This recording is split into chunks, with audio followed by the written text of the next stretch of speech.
Professor Velshara stood in the grand examination chamber and looked at the humans sitting across from her with cold silver eyes that had seen 3,000 years. It passed by like moments in time,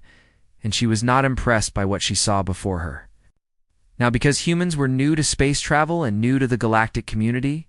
and they seemed so very primitive compared to the elder races, who had built civilizations when Earth was still covered in ice and dinosaurs, the elf woman was tall and graceful with pointed ears and long white hair that flowed down. Her back like a waterfall of moonlight, and she wore robes that shimmered with power from ancient magic woven into every thread, and beside her was Ashanter, her dragon companion, who had scales that looked like someone had captured starlight and frozen it into armor across his massive body, and together they had tested hundreds of species over the centuries and decided which ones could join the Stellar Academic Council and which ones would stay primitive forever. The human was a young woman named Claire Martinez, and she wore simple clothes that looked plain and boring compared to the magnificent robes that Velshara wore, and she had brown hair tied back in a simple style and brown eyes that seemed calm, even though she was being judged by beings who could decide the fate of her entire species. And Velshara found that calmness annoying because most species showed fear, or at least respect, when they came before. The council examiners Velshar gestured with one elegant hand, and holographic images appeared in the air between them, showing complex mathematical equations that floated and glowed with soft blue light, and these equations were the test that every species had to pass before they could be accepted into the galactic community, and the test measured how well a species understood the fundamental laws of physics and mathematics that governed reality itself. Claire looked at the equations without any visible reaction on her face, and she pulled out a small device and began working through the problems, while Velshara watched with growing disapproval, because the way humans approached mathematics was so crude and inelegant compared to the beautiful methods that the elder races used, and it was like watching someone try to paint a masterpiece with a broken stick instead of a fine brush. After an hour, Claire finished and submitted her answers, and Velshara reviewed them with Ashanter, who rumbled deep in his chest as they examined the work together through their mental connection that allowed elf and dragon to share thoughts as easily as humans might share words, and what they saw confirmed everything Velshara had already believed. About humans, the mathematics were wrong, or at least they were crude and brutish, and showed a fundamental misunderstanding of how dimensional physics actually worked, because humans tried to force solutions through raw computational power instead of using the elegant principles that made the universe flow like music. And Velshara felt almost sad because she had hoped that humans might surprise her, but they had not. Velshara stood, and her voice rang out with the authority of centuries when she spoke and said that the human mathematics were incorrect and fundamentally flawed, that humanity tried to brute force solutions where elegance and understanding were required, and therefore humanity was denied advancement into the galactic community and would remain isolated on their primitive worlds until they learned to think properly. Most species would have begged or argued or shown some kind of emotional reaction to being rejected like this, because it meant their entire civilization would be cut off from the advanced technology and knowledge of the elder races, and they would be left to struggle alone in the dark corners of space. But Claire did not beg or argue or show any strong emotion at all. Instead, Claire reached into her bag and pulled out something that made Ashanter actually laugh in his deep dragon voice that echoed through the chamber, because what Claire had pulled out was a notebook made of paper, which was so primitive that most species had stopped using physical books thousands of years ago, and the idea that a species being tested for galactic advancement would bring paper to the examination was almost funny. Claire opened the notebook and placed it on the table between them and looked at Velshara with those calm brown eyes and spoke in a quiet voice that somehow carried weight despite its softness, and she said, just 2 words that would change everything that was about to happen. Turned the Pagi. Velshara stared at the human and felt confusion for the first time in centuries, because what did that mean, and why would turning a page in a primitive paper notebook matter when the human had already failed the test? And Claire must have seen the confusion on the elf woman's face, because she Explained in that same calm voice, the equations that Velshara had just reviewed were old human mathematics from 50 years ago. And humans kept that old math in their textbooks to show students where they had started from, but it was not where humanity was now, and if Velshara wanted to see current human mathematics, she needed to turn the page and look at what humans had developed more. Recently, Velsha felt something cold settle in her chest, because this seemed impossible in species. Did not advance their fundamental mathematics in just 50 years. Because that kind of progress took centuries or even millennia, and she had seen civilizations rise and fall, and none of them had ever made that kind of leap in such a short time. But something about the way Claire sat there so calm and confident made Velshara reach out with her mental powers and flip the paper page. What she saw on the next page made her breath catch in her throat, and her silver eyes went wide with shock. Because the equations written there were unlike anything in the Council's vast archives that contained the mathematical knowledge of 100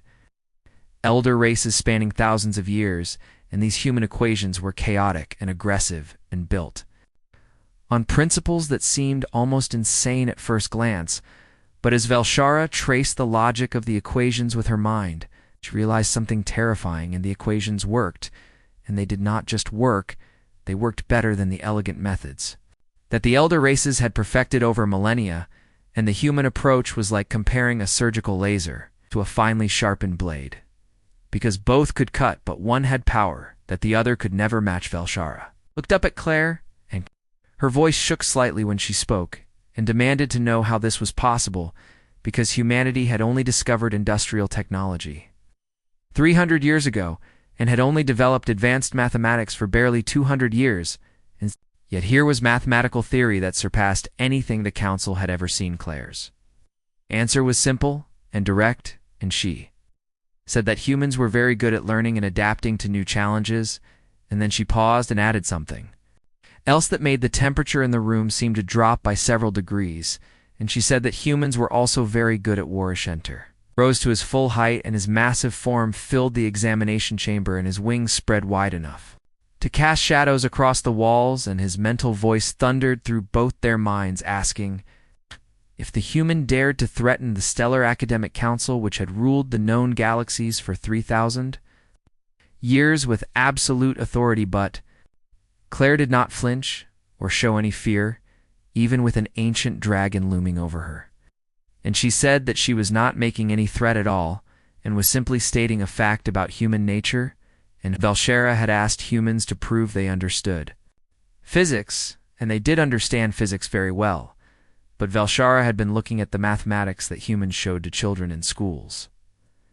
Real calculations that humans used for their weapons and defensive shields and military ships were quite a bit more advanced than what Velshara had just reviewed, and Claire said this in the same calm tone she had used throughout the entire examination, as if discussing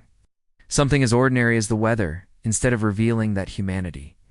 had been hiding their true capabilities. Vels felt her hands trembling slightly, and she demanded that Claire show her these advanced human calculations immediately, because she needed to understand what humanity was really capable of, and whether they posed a danger to the established order of the galaxy. Claire nodded and pulled out a data device and activated it, and holographic displays sprang up around the examination chamber, showing layer after layer of complex mathematics and physics. That made Velshara's mind reel, because what she was seeing changed everything she thought she knew about this primitive species from Earth. The holographic displays filled the examination chamber with light and showed calculations that made Velshara's ancient mind struggle to comprehend what she was seeing, because humanity had not just developed faster than light travel like she had thought, but had actually weaponized the fundamental forces of space-time itself in ways that the elder races had never even considered possible. Claire stood and walked through the floating equations, pointing at different sections as she explained in simple terms what each system could do, and her voice remained calm and matter-of-fact, as if she was discussing ordinary technology instead of weapons that could reshape reality, and Velshara listened with growing horror as the true picture of human military capability became clear. The first system Claire showed was something humans called gravity well generators, and these devices could create localized distortions in space-time that would crush enemy vessels like tin cans being stepped on by a giant, and the mathematics behind it used principles that the Council had declared theoretically impossible 3 centuries ago. But here were humans making it work, and deploying it on their warships. Shenter moved closer to examine the equations, and his massive dragon head tilted as he studied the work, and his mental voice rumbled through their connections, saying that this was crude but effective, like a club made of star matter, and it would be devastatingly powerful against any ship that got caught in its field. And Velshara had to agree, even though she did not want to admit it. Claire moved to the next display and showed armor systems that human soldiers wore into combat, and this armor did something that should have been pure fantasy, because it phased the wearer partially out of normal reality, so that energy weapons and even some physical projectiles would pass right through them, like they were ghosts. And the power requirements for such technology had been impossible for a species as young as humanity, but somehow they had made it work. The mathematics for the phasing armor used quantum principles that even the most advanced Council scientists barely understood, and humans had turned those theoretical concepts into practical battlefield technology. And Velshara realized that humanity had been studying Council scientific papers and had learned from them, and then had pushed far beyond what their teachers had achieved. Claire continued the presentation and showed orbital weapons platforms that could crack planets by setting cup resonance patterns in a world's core, and she showed fighter craft that could travel through dimensions that most species did not even know existed, and she showed defensive shields that redirected incoming fire into pocket dimensions where the energy simply vanished into nothing. Every system was more advanced than anything the Stellar Academic Council had in their own arsenals, and every system used that same brutal efficiency that characterized human thinking, because humans did not care about elegant solutions or beautiful mathematics, and they only cared about what worked and what gave them an advantage in combat. Velshara finally found her voice and demanded to know why humanity had hidden all of this technology, and why they had let the Council believe they were primitive newcomers who barely understood the basics of spaceflight. And her silver eyes blazed with anger because she felt manipulated and deceived. Claire turned to face her fully, and the calm expression on the human woman's face shifted slightly to show something harder underneath, like steel beneath silk, and she explained that humanity wanted to know how the Council treated species they considered beneath them, and now they knew the answer. The human explained that Earth had sent several diplomatic missions to Council worlds before this examination, and those diplomats had watched and listened and learned how the elder races spoke about younger species, and what they had heard was not encouraging, because the Council talked about primitive species the way farmers might talk about livestock. Humanity had heard Council members discussing which primitive worlds had resources worth taking, and which species might be useful as labor forces once they were properly educated and controlled. And the humans had realized that the Stellar Academic Council was not the benevolent organization it claimed to be, but was actually an empire that used pretty words to hide its true nature. So, humanity had made a decision, and they had decided to hide their real capabilities and present themselves as naive and primitive while they built up their military forces in secret and prepared for the day when the Council would show its true face. And that day had arrived when Velshara had rejected humanity's application for advancement. Claire said that humanity did not want war with the Council, because war was terrible and destructive and caused suffering for everyone involved, but humanity would not accept being treated as inferior or being exploited by elder races who thought their age gave them the right to rule over younger species. Velsha felt Ashenter's presence in her mind, and the dragon's thoughts were troubled because he had lived for 6,000 years and had seen many civilizations rise and fall, and he recognized that humans had the determined mindset of survivors who would do whatever was necessary to protect themselves and their way of life. The elf woman looked at all the holographic displays surrounding them and saw decades of human research and development and military planning, and she realized that humanity had been preparing for this confrontation from the moment they had achieved faster than light travel and had made contact with the wider galaxy. Claire pulled up one final display, and this one showed strategic planning documents that outlined how Humanity would respond to various scenarios if the Council rejected them or threatened them, and Velshara read through the plans with mounting dread because humans had thought of everything. There were contingency plans for limited conflicts and plans for total war and plans for guerrilla campaigns that could last decades and plans for diplomatic solutions if the Council proved willing to negotiate as equals, and every plan was detailed and thorough and showed the kind of strategic thinking that most species only developed after centuries of warfare. Avelsha asked how many ships humanity had built in secret while pretending to be primitive, and Claire smiled slightly and said that she could not reveal exact numbers, but humanity had enough ships to defend Earth and the other human colonies, and enough firepower to make any attack on human territory extremely costly for the attacker. Examination chamber felt smaller now, with all the holographic displays filling it with light and information, and Velshara realized that she had made a terrible mistake when she had dismissed humanity as primitive, because they were not primitive at all, and they were dangerous in ways that the Council had never encountered before. Most species that achieved spaceflight did so after reaching a level of social development that made large-scale warfare uncommon, and those species approached galactic politics with caution and respect for the established order. But humanity was different, because humans had achieved spaceflight while still being fractured into competing nations, and they had brought their talent for warfare with them to thee. Star Sashenter spoke directly to Claire for the first time, and his mental voice was respectful rather than threatening, and he said that the dragon understood what humans were and why they were dangerous, and he asked what humanity wanted from this meeting. Claire's answer was simple, and she said that humanity wanted to be left alone to develop at their own pace, without interference from the Council, and they wanted the Council to change its policies about evaluating and controlling younger species. And if the Council could agree to those terms, then humanity would share some of its technology and help protect other species from being exploited. But if the Council refused and tried to force humanity to submit, then humans would fight. And they would fight with every weapon and strategy they had developed, and they would not stop fighting until either humanity was destroyed or the Council collapsed. And Claire delivered this ultimatum in the same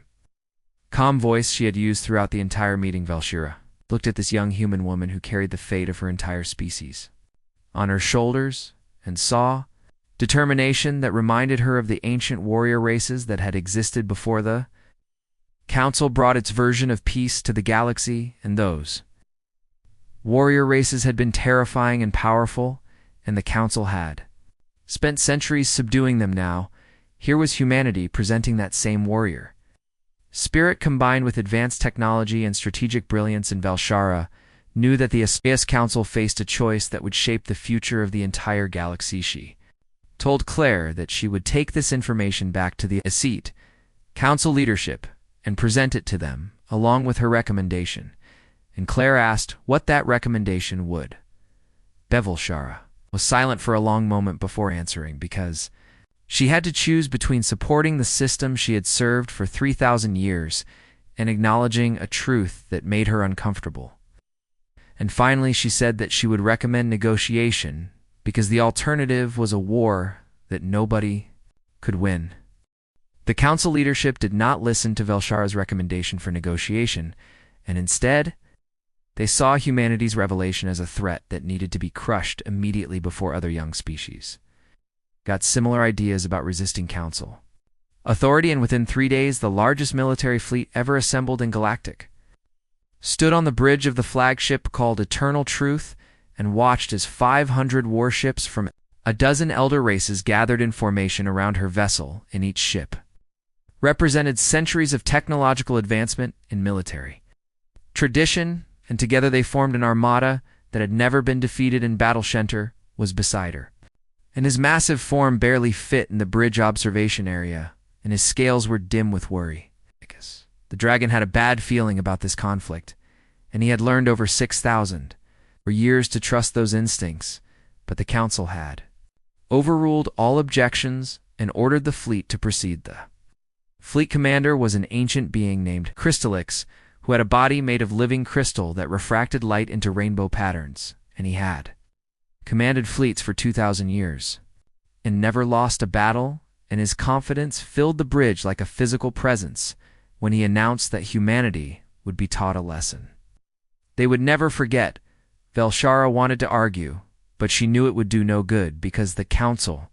had made its decision, and now events would unfold according to their own logic, and all she could do was watch and hope that the cost would not be too high. The fleet emerged from faster-than-light travel at the edge of Earth's solar system and immediately began scanning for human vessels and defensive positions. What they found seemed to confirm the Council's view that this would be an easy victory, because the human fleet consisted of only 70 ships compared to the Council's 500. Crystallix ordered the fleet to advance in standard battle formation,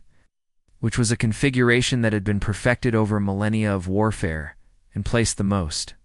powerful ships at the center with support vessels surrounding them in protective layers, and the formation moved forward. Like a vast predator approaching its prey,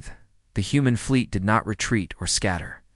like most outmatched forces would do, and instead they held position near the orbit of Mars and waited with their weapons powered down and their shields at minimal strength. And this confused the Council commanders, because it seemed like humans were not even going to try to defend themselves then.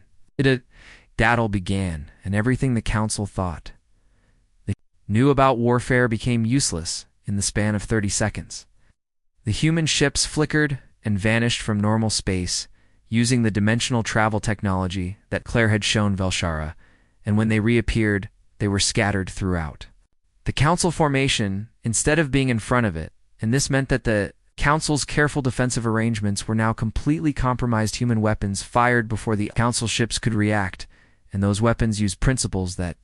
violated several laws of physics that the Council had considered absolute and certain, and the effects were devastating beyond anything Shara had witnessed in her 3,000 years of life. One Council battleship simply ceased to exist when a human weapon created a localized space where time moved so fast that the ship aged into dust in microseconds, and another battleship was torn apart when gravity wells opened inside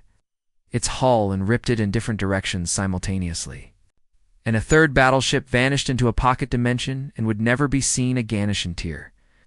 roared in shock and fear as the bridge shook from impacts that should not have been possible, because human weapons were punching through shields that had been designed to stop anything the elder races could throw at them, and the dragon's mental voice filled with recognition as he realized what was happening. Humans fought like the ancient races from before the Council existed, and they fought like species that had built their entire civilization around the concept of warfare, and they used tactics that were considered barbaric and dishonorable by modern galactic standards, but were terrifyingly effective in actual combat. The Council fleet tried to reform and respond, but human ships kept flickering in and out of normal space and attacking from impossible angles and directions, and every time the Council focused their fire on a human vessel, that ship would vanish into another dimension and reappear somewhere else completely unharmed. Velsha watched the tactical displays with growing horror as the numbers told a story that should have been impossible, and Council ships were being destroyed or disabled at a rate of 5 for every human ship lost, in the battle that was supposed to be an easy lesson in Council superiority had turned into a massacre of the Council flight. Crystallix tried every formation and tactic that had worked in previous battles over his 2,000 years of command, but nothing worked against human warfare, and the crystal being's confidence cracked and shattered like his own body might under sufficient stress, and he began giving orders that contradicted each other and showed rising panic. 6 hours into the battle, the Council fleet had lost 300 ships, either destroyed completely or damaged so badly they could not continue fighting, and the human fleet had lost only 19 vessels, and those 19 had been destroyed only because they had stayed in normal space too long while rescuing escape pods from damaged Council ships. Velshara realized that humans were being gentle and were actually trying to minimize Council casualties even while defending themselves. And this made her feel shame, because the Council had come here to crush humanity and subjugate them, and instead humans were showing mercy to an enemy that had shown them. Non-Asian Tor's mental voice was quiet when he spoke to Velshara and said that this was what happened when old empires forgot that there were always younger and hungrier powers waiting to challenge them, and the Council had grown comfortable and complacent after 3,000 years of unchallenged relay transmission. came through from Earth, and the main view screen showed Claire, Martina, standing in what looked like a military command center with displays and officers moving behind her, and her calm expression had not changed, but her voice carried new weight. When she spoke, she said that humanity had warned the Council to turn the page and see what humans were really capable of, but the Council had not listened and had responded with violence instead, and now the Council was learning the hard way what humanity looked like when forced to defend itself.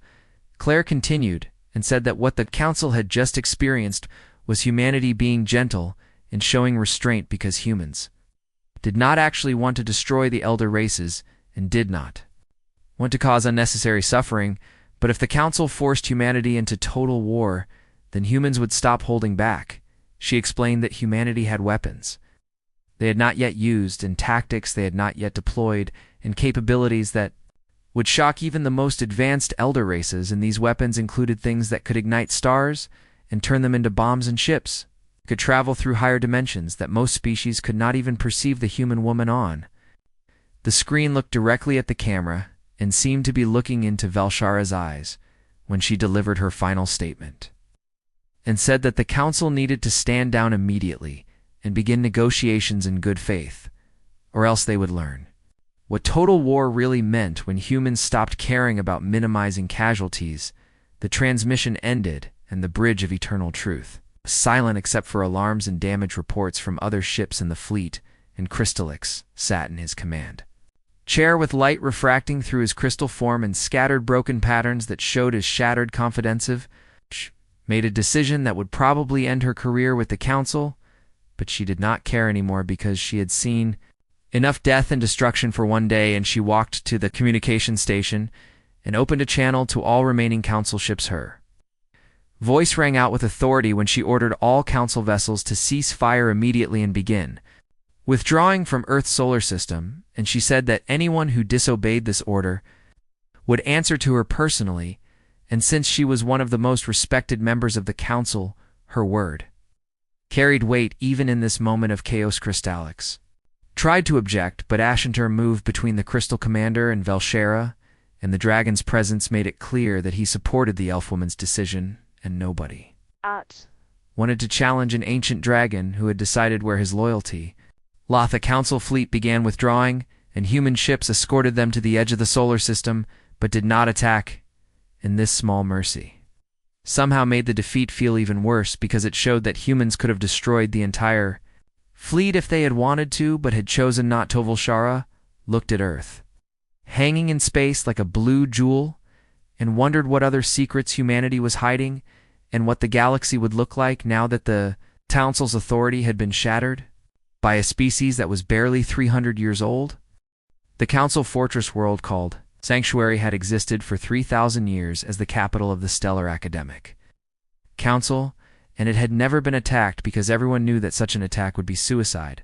and the world was protected by defensive systems built by 100 elder races working together, and by fleets that guarded every approach, and by ancient wards that bent reality itself around the planet. Humanity cracked those shields in 40 minutes using weapons and tactics that nobody had predicted, and the attack came so fast that the Council barely had time to realize what was happening before human ships were in orbit and targeting the Council chambers. Them Sylvesvelshire stood in the Great Hall, where the Council leadership met, and all around her the most powerful beings in the galaxy were arguing and panicking in equal measure, and some wanted to surrender immediately, while others demanded that the Council fight to the last breath, and still others were trying to figure out how to escape before the humans decided to start destroying things. Shanter was beside Velshara, and his scales had lost their usual shimmer and were dim with worry, because the dragon could sense that this was a turning point in galactic history, and what happened in the next few hours would determine whether the Council survived or fell, and whether a new age of chaos began. The first teacher, who was the eldest and most respected member of the Council, called for order, and his voice still carried authority, even though his many eyes showed fear that he was trying to hide, and he demanded that someone explain how primitive humans had managed to accomplish what should have been impossible. If Elsier spoke up, and her voice was steady despite the chaos around her. and she said that humans were not primitive and had never been primitive, and the council had made the mistake of judging them based on age rather than capability, and that mistake had led to everything that was happening now. She explained that humanity had developed advanced warfare over thousands of years on their own planet, and had refined their tactics through countless conflicts, and had learned to turn every setback into a lesson. That made them stronger, and when humans finally reached space, they had brought all that knowledge with them. Council had assumed that young species would be grateful for guidance from elder races and would accept whatever terms the council offered, but humans had looked at the council and seen not benevolent teachers but potential threats, and so they had prepared accordingly. Council members shouted that this was impossible and that no species could advance so quickly, but Velshara reminded them that they had all seen the recordings from the battle. Kea had all read the reports about human technology, and the evidence was clear, even if they did not want to accept it. Tushantar added his voice to the discussion, and his mental presence filled the chamber when he spoke and said that he had lived for 6,000 years and had witnessed the rise and fall of countless civilizations, and he had seen this pattern before when old empires became so confident in their power that they stopped paying attention to potential threats. The dragon explained that humans fought not for glory or conquest, but for survival, for the right to exist on their own terms, and such enemies could not be defeated through conventional warfare because they would rather die than submit, and they would use every weapon and tactic available to them, no matter how desperate or extreme. A council member, whose body was made of living flame, asked what Ashantar thought the council should do, and the dragon's answer was simple and direct, and he said that the council had two choices, which were to negotiate with humanity as equals, or to fight a war of extinction that would destroy both sides. Velsira supported the dragon's assessment, and added that she had studied human history during the journey back from Earth after the failed examination, and what she had learned was both frightening and impressive, because humanity had survived ice ages and plagues and countless wars and had emerged stronger from each challenge. She told the council that humans had a saying about learning from mistakes, and the saying was that those who do not learn from history are doomed to repeat it, and the council was about to repeat the mistake that had destroyed previous galactic empires by underestimating a determined enemy. The first teacher looked old and tired when he asked what terms humanity would accept if the council agreed to negotiate, and Velshara said that she did not know for certain, but based on her conversations with Claire Martinez, she believed humans wanted three things. First,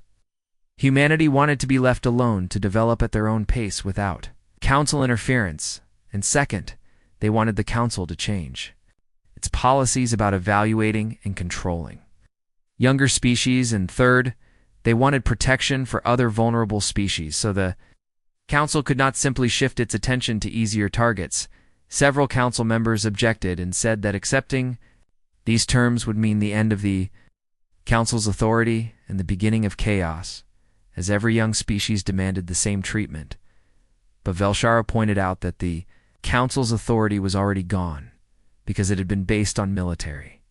superiority that no longer existed. Dashantor rumbled in agreement and said that authority based only on force was fragile and temporary, and true authority came from wisdom and fairness and earning the respect of those you led rather than demanding their obedience through threats. The debate continued for hours with different council members proposing various solutions and compromises,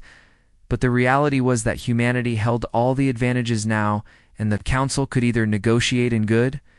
faith or face complete destruction. Then a new transmission arrived from Earth, and this time it was not Claire Martinez, but a different human woman who introduced herself as Lucy Hayes, and said she was Earth's diplomatic envoy, and she had been authorized to discuss terms with the council if they were willing to talk. Lucy's message was direct and left no room for misinterpretation, and she said that humanity understood the council was meeting to decide their response and wanted to make the situation perfectly clear before any decisions were made. Explained that human ships were currently in position around Sanctuary and around 17 other major council worlds, and that these ships carried weapons that could devastate planets if humanity chose to use them, but humans did not want to use those weapons because destroying worlds served no purpose except causing suffering. The human diplomat continued and said that humanity had spent months planning for this moment and had considered every possible council response and had prepared countermeasures for each one, and there was no military solution that would work in the council's favor. Lucy said that Earth was offering one chance for peace, and the terms were simple. And the council would recognize humanity as an equal power and would reform its policies about younger species and would work with humanity to create a new system where species were judged by their capabilities rather than their age. If the council accepted these terms, then humanity would share technology and provide protection for vulnerable species and work toward building a better galactic community. But if the council refused, then humanity would dismantle the council by force and build a new system anyway, except that version would cost millions of lives. The transmission ended, and the council chamber was silent except for the sound of distant alarms that reminded everyone that human ships were still in orbit overhead and could attack at any moment. The first teacher looked at Velshara and asked for her honest recommendation as someone who had spent time with humans and had studied their history and culture, and Velshara took a deep breath before answering, because what she was about to say would change everything. She said that the council should accept humanity's terms, not because they had no choice, although that was true, but because the terms were actually reasonable and would create a better system than the one that currently existed, and the council had grown corrupt over centuries of unchallenged. Our Velshara continued and said that she had spent 3,000 years believing the council was right and just and benevolent, but her encounter with humanity had shown her that the council had become the very thing it claimed to oppose, which was an empire that exploited weaker species. The elf woman's voice was steady when she said that humanity had not failed the examination at all, and instead, the examination had failed humanity by judging them according to outdated criteria that measured elegance over effectiveness and tradition over innovation. Ashenter added that this was the council's opportunity to evolve and become something better. And if they rejected this opportunity, then they deserved whatever fate humanity delivered to them. The vote was close, but eventually the council agreed to negotiate, and Velshara felt relief wash over her, because it meant that maybe the galaxy could avoid total war, and maybe something better could be built from the ruins of the old system. 3 months passed after the council agreed to negotiate with humanity, and during that time the entire structure of galactic politics shifted and changed in ways that nobody had predicted, and Velshara found herself spending most of those months on Earth helping to facilitate discussions between human leaders and council representatives. She stood now in a small garden behind the building that humans called their United Nations headquarters, and the garden was peaceful with flowering plants and trees that reminded her of the forests on her homeworld, and Ashenter lay nearby, enjoying the warmth of Earth's yellow sun, which was different from the blue suns that most elder races preferred. Claire Martinez sat across from Velshara at a simple table drinking something called coffee, which humans seemed to consume in large quantities, and the human woman looked relaxed and happy, which was very different from the tense confrontation they had experienced during the examination months. Velshara asked if Claire had known how everything would end when she first sat down for that examination, and the human woman thought about the question before answering and said that humanity had hoped for peace but had prepared for war because that was simply the human way of approaching any uncertain situation. Claire explained that throughout human history the most successful leaders and nations were the ones who hoped for the best outcomes but planned for the worst possibilities, and this philosophy had served humanity well when dealing with the council. Velshara mentioned that the council was going through massive restructuring, and the old system of absolute authority over younger species was being dismantled and replaced with something more democratic where every species had a voice regardless of age, and this was causing chaos on many worlds. Some species were happy about the changes and saw them as long overdue reforms that would make the galaxy more fair, but other species were terrified because the old system had provided stability, even if that stability came at the cost of freedom, and now nobody was sure what would happen. Next, Claire asked if Velshara thought the chaos was good or bad, and the elf woman smiled slightly and said it was both, because change was never simple or easy, and there would be problems and conflicts as everyone adjusted to the new reality. but ultimately the new system would be better than the old Ani Ashantur's mental. Voice joined the conversation, and the dragon said with amusement that humanity had appended a system that had lasted 3,000 years, and now the entire galaxy was watching to see what humans would do with their newfound power and influence. Claire said that humanity planned to keep learning and keep growing and keep making mistakes and fixing them, because that was what humans did, and she acknowledged that humans were not perfect and would probably make many errors as they took on more responsibility in galactic affairs, but she added that humans would also defend not just Earth but any species that the Council or other powers might try to exploit, and that was humanity's price for standing down and not pushing their military advantage further, and they wanted protection for vulnerable species built into the new system. Volshara said that humanity had turned from students being tested to teachers, instructing the entire galaxy, and the lesson they had taught was one that the Council desperately needed to learn, which was that age and tradition did not automatically confer wisdom or authority. Claire smiled and said that maybe humanity had just shown everyone that there was more than one way to solve problems, and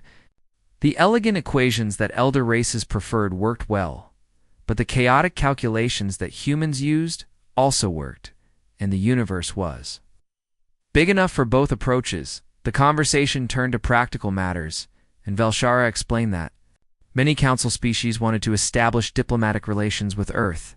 and some wanted to trade for human technology, and others wanted military alliances, and humanity was suddenly the most popular species in the galaxy. Claire said that Earth was being careful about who they formed relationships with, because humans had learned through bitter experience that not everyone who smiled and offered friendship actually had good intentions, and humanity would take time to evaluate potential partners before committing to anything. Goshentere rumbled with approval at this cautious approach and said that wisdom often came from making mistakes and learning from them, and humanity seemed to have learned that particular lesson very well over their history. Velsha asked what Claire thought would happen over the next century as the new galactic system developed, and the human woman considered the question carefully before answering. She said that there would probably be conflicts and disagreements as different species adjusted to having real power instead of just following council directives, and some species would handle the transition better than others, and humanity would need to help maintain stability during the difficult period. But Claire also believed that ultimately the galaxy would be better off with a system where species were judged by their capabilities and character rather than their age, and where young civilizations had the same rights and protections as ancient ones. Volshara agreed and added that she had spent 3,000 years serving the Council and believing in its mission. But now she realized that she had been serving a flawed system that needed to change, and she was grateful to humanity for forcing that change, even though the process had been violent and frightening. The elf woman said that when she first examined Claire and declared human mathematics incorrect, she had been so confident in her judgment and so certain that the Council's way was the only right way, but that confidence had been arrogance, and humanity had taught her. Humanity had taught her humility. Claire reached across the table and put her hand on Velshara's arm in a gesture of comfort and said that everyone made mistakes, and what mattered was being willing to admit those mistakes and learn from them, and Velshara had done exactly that by recommending negotiation instead of continued war. Fashenter added his thoughts and said that the elf woman and the dragon had both grown from their encounter with humanity, and they had learned to question assumptions that they had held for thousands of years, and that kind of growth was valuable at any age. The three of them sat in comfortable silence for a while, watching the sun move across the sky and listening to birds singing in the garden trees, and Velshara thought about how much had changed in just a few months. The galaxy that had seemed so stable and ordered when she conducted that examination was now in flux, with old power structures crumbling and new ones forming, and nobody knew exactly what shape things would take, but there was hope mixed in with the uncertain. Of sure remembered that moment when Claire had told her to turn the page, and she had been so confused about what that meant, but now she understood that it was about looking beyond surface appearances and outdated assumptions, and being willing to see things from a new perspective. The Council had failed humanity for incorrect mathematics, but humans had calmly said to turn the page, and when the council finally did, they discovered that humanity had been showing them old work while keeping their real capabilities hidden. It had been a test within a test, and the council had failed spectacularly by responding with arrogance and violence, instead of curiosity and respect, and now everyone was dealing with the consequences of that failure. But those consequences were not all bad, because the new system being built would give opportunities to species that had been held back by council policies and would allow innovation and creativity to flourish. Instead of being suppressed in favor of tradition, Claire stood and said she needed to get back to work because Earth's diplomatic corps was overwhelmed with requests and meetings, and humanity was still figuring out how to handle its new role in galactic affairs. Velshira and Ashentor stood as well, and the elf woman thanked Claire for her time and her patience in answering questions, and the human woman smiled and said they were all learning together, and that was exactly how it should be. Velshara prepared to leave Earth and return to her duties, helping with the council restructuring. She looked back at